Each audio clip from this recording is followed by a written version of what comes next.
क्या कभी ऐसा महसूस हुआ है कि कोई विचार जिसे आप सालों से मतलब बिल्कुल सही मानते आए हों, उस पर अचानक शक होने लगा हो? हाँ, या फिर किसी गर्मागर्म बहस के बीच आपको लगे कि अरे, शायद सामने वाले की बात में भी दम है। बिल्कुल। आज हम एक ऐसे ही आइडिया पर एक गहरी नजर डालेंगे। हमारे पास एडम ग्रांट की किताब थिंक अगेन पर आधारित एक सोर्स है। और ये इस बारे में है कि अपनी सोच पर दोबारा विचार करने की यानी रीथिंकिंग की शक्ति क्या है। हाँ, आज हम यही समझने की कोशिश करेंगे कि अपने सबसे मजबूत विश्वासों को चुनौती देना और नए विचारों के लिए दरवाजे खुले रखना। ये असल में कमजोरी नहीं बल्कि शायद हमारी सबसे बड़ी ताकत है। सही बात है। तो इस पूरी बात को समझने के लिए सोर्स में कहानी दी गई है सैम नाम के एक लड़के की। हाँ, जो स्कूल में मतलब बिल्कुल भी अच्छा नहीं था। उसे क्लास में बैठना और रटना, इम्तिहान देना ये सब बहुत मुश्किल लगता था। और जैसे तैसे उसने अपनी पढ़ाई पूरी तो कर ली, लेकिन जब उसने अपनी पहली नौकरी शुरू की तब उसे एहसास हुआ कि जो तरीके स्कूल में काम नहीं आए वो यहाँ तो बिल्कुल ही नहीं चलेंगे। और यहीं पर मुझे लगता है इसने एक बहुत बड़ा बदलाव किया। उसने ये मानने के बजाय कि मैं सीखने में अच्छा नहीं हूँ, उसने अपनी सोचने की प्रक्रिया को ही बदल दिया। उसने अपने आसपास के सफल लोगों को देखना शुरू किया, ये समझा कि उसकी असली ताकत क्या है। और सबसे जरूरी बात, उसने ये महसूस किया कि वो लेक्चर सुनकर नहीं बल्कि चीजों को करके सीखता है। तो उसने अपनी उस पुरानी पहचान को छोड़ दिया कि वो एक कमजोर स्टूडेंट है। बिल्कुल, मतलब उसने एक तरह से खुद को अनलर्न किया, पुरानी धारणाओं को मिटाया। सही शब्द है, अनलर्न। और इसका नतीजा कमाल का था।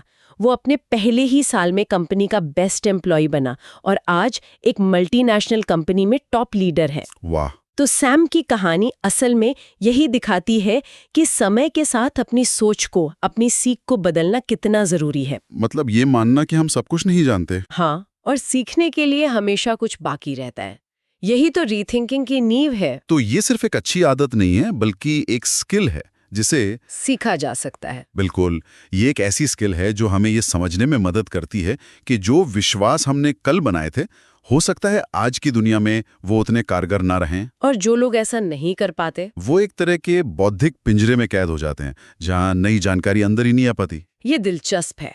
सोर्स इस बारे में आगे बताता है कि हम अक्सर 4 अलग-अलग तरह के माइंडसेट से सोचते हैं। हाँ, प्रीचर, प्रोसिक्यूटर, पॉलिटिशियन और साइंटिस्ट। और यहाँ समझने वाली बात यह है कि पहले 3 में एक बुनियादी समस्या है ना? बिल्कुल।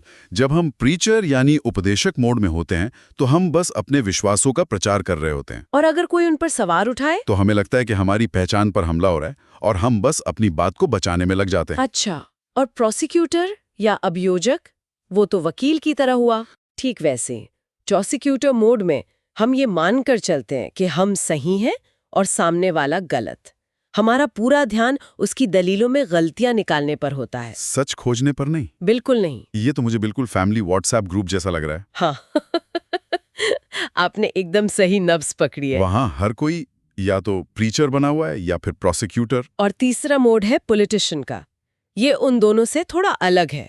पॉलिटिशियन का मकसद सच या झूठ से नहीं बल्कि लोगों का समर्थन हासिल करने से होता है। मतलब वो वही बात कहेगा जिससे लोग उसकी तरफ आ जाएं। हाँ, तो इन तीनों ही तरीकों में हम सच्चाई से दूर हो जाते हैं। तो फिर इसका समाधान क्या है? चौथा मोड, साइंटिस्ट। पर एक वैज्ञानिक की तरह सोचना, इसका रोजमर्रा की जिंदगी से क्या लेना देना? इसका बहुत गहरा लेना देना है। वैज्ञानिक की तरह सोचने का मतलब लैब कोट पहनना नहीं है, बल्कि एक नजरिया अपनाना है। कैसा नजरिया? एक वैज्ञानिक अपनी राय को अपनी पहचान नहीं बनाता, वो उसे एक परिकल्पना या हाइपोथेसिस की तरह देखता है। मतलब एक ऐसा आइडिया जिसे टेस्ट किया जाना है। एकदम। वो सबूत और डेटा के आधार पर फैसले लेता है। वो अपनी थ्योरी को सही साबित करने के लिए नहीं, बल्कि ये जानने के लिए काम करता है कि सच क्या है। इसका कोई अच्छा सा उदाहरण है? सबसे क्लासिक उदाहरण है प्लूटो का। दशकों तक हम सब ने किताबों में पढ़ा कि सौर मंडल में 9 ग्रह हैं। हाँ, और प्लूटो उनमें से एक था। ये एक तथ्य था। बिल्कुल। लेकिन जब नई रिसर्च और बेहतर टेलीस्कोप से सबूत मिले कि प्लूटो ग्रह होने की परिभाषा पर खरा नहीं उतरता, तो वैज्ञानिकों ने क्या किया? उन्होंने उसे ग्रहों की लिस्ट से हटा दिया। एग्जैक्टली। वो अपनी पुरानी धारणा से चिपके नहीं रहे। उन्होंने कहा, हमारे पास नया डेटा है, इसलिए हम अपनी सोच बदल रहे हैं। यही रीथिंकिंग है। तो रोजमर्रा की जिंदगी में भी जब हमें कोई नया सबूत मिलता है जो हमारे पुराने विश्वास के खिलाफ हो, तो सवाल यह है कि क्या हम अपनी सोच बदलते हैं? या प्लूटो की तरह उसे हटाने के बजाय अपने विश्वास को बचाने में लग जाते हैं। यहीं पर सोर्स में एक बहुत ही हैरान करने वाली बात सामने आती है। हाँ? एक रिसर्च का हवाला है कि जिन लोगों का आईक्यू ज्यादा होता है, हाँ। उन्हें अपनी सोच बदलने में ज्यादा परेशानी होती है। ये बात तो मुझे एकदम उल्टी लग रही है। और यही सबसे बड़ा विरोधाभास है। ऐसा इसलिए होता है क्योंकि जो लोग बहुत इंटेलिजेंट होते हैं वो अपने विश्वासों को सही ठहराने के लिए बहुत मजबूत तर्क बना सकते हैं। अच्छा। वो इतनी तेजी से सीखते हैं कि उन्हें अनलर्न करना, यानी सीखी हुई चीज को भुलाना, बहुत मुश्किल लगता है। उन्हें लगता होगा कि अपनी सोच बदलना उनकी इंटेलिजेंस का अपमान है। बिल्कुल। इससे ओवर कॉन्फिडेंस का खतरा भी बहुत बढ़ जाता है।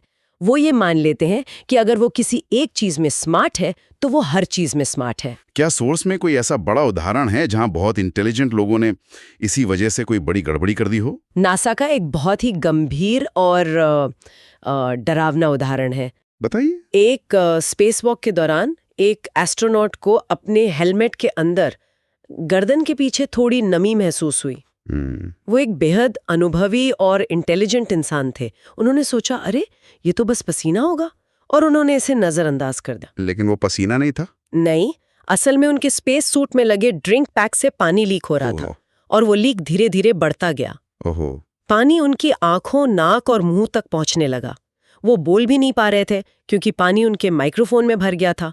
स्थिति इतनी खराब हो गई थी कि मतलब वो अपने ही हेलमेट में डूब सकते थे। हाँ बिल्कुल, वो एक बेहद खतरनाक स्थिति थी। तो नासा ने इससे क्या सबक सीखा? यही कि जब आप बहुत स्मार्ट लोगों से घिरे होते हैं तो एक तरह का ओवर कॉन्फिडेंस आ जाता है।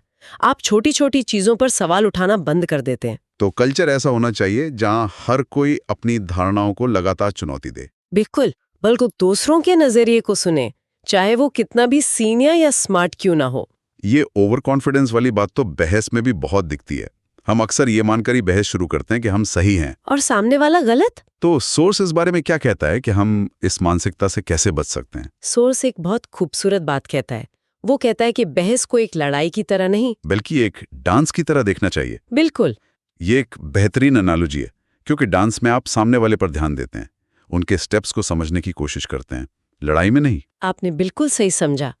डांस में तालमेल बिठाना होता है, एक दूसरे को कंट्रोल करना नहीं। अच्छा। सोर्स में एक रिसर्च का जिक्र है जिसमें नॉन प्रोफेशनल और एक्सपर्ट नेगोशिएटर्स के तरीकों को स्टडी किया गया। जो नॉन प्रोफेशनल लोग थे वो अपनी बात मनवाने के लिए दलीलों की झड़ी लगा देते थे, 10-15 कारण गिना देते थे। लेकिन मुझे तो लगता था ज्यादा कारण देने से मेरी बात और मजबूत होगी। यह तो कॉमन सेंस लगता है। और यहीं पर बात दिलचस्प हो जाती है। रिसर्च बताती है कि ये एक खराब स्ट्रैटेजी है। क्यों?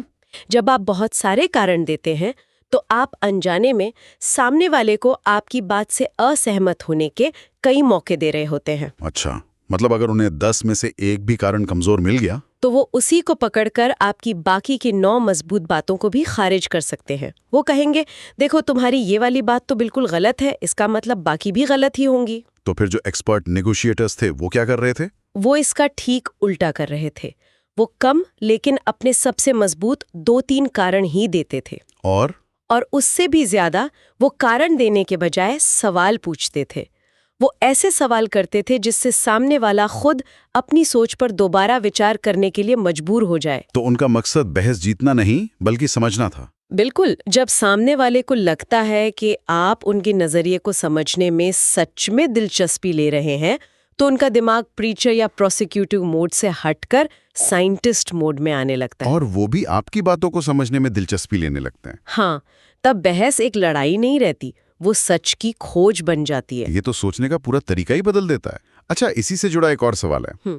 हम में से कई लोग एक ही सपने या प्लान के साथ बड़े होते हैं। हाँ, जैसे बचपन में सोच किया कि डॉक्टर या इंजीनियर बनना है, और फिर सारी जिंदगी उसी एक रास्ते पर लगा दी। लेकिन क्या होगा अगर कई साल बाद लगे कि ये हमारे लिए सही नहीं है?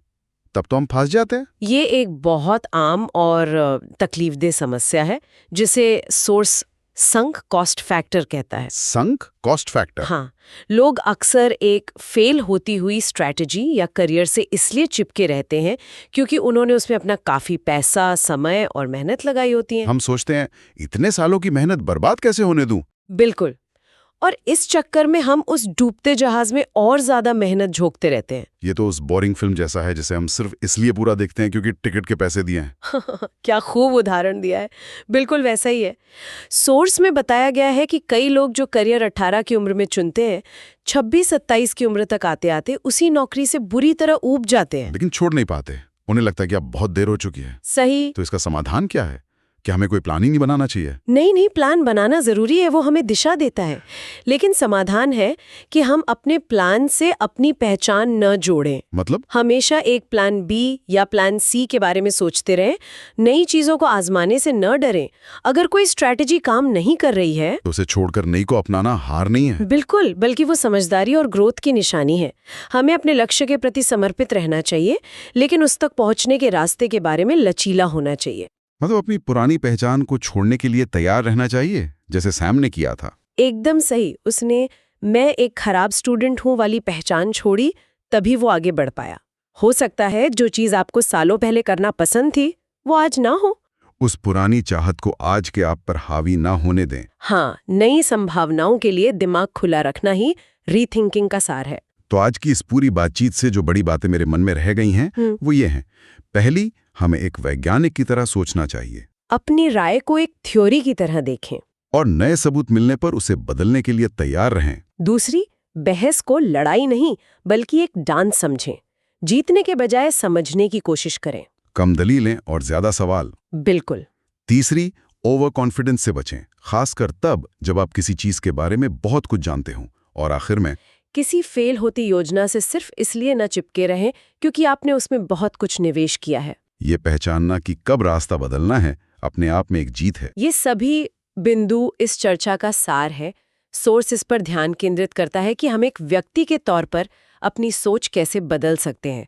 लेकिन एक विचार जो यहाँ से आगे सोचने पे मजबूर करता है वो ये है कि हम अपने परिवार में, अपनी टीम में या अपनी कंपनी में ऐसा माहौल कैसे बना सकते हैं जहां हर कोई अपनी सोच पर दोबारा विचार करने और ये मानने में सुरक्षित महसूस करें कि हाँ, मैं गलत हो सकता हूँ। बिल्कुल।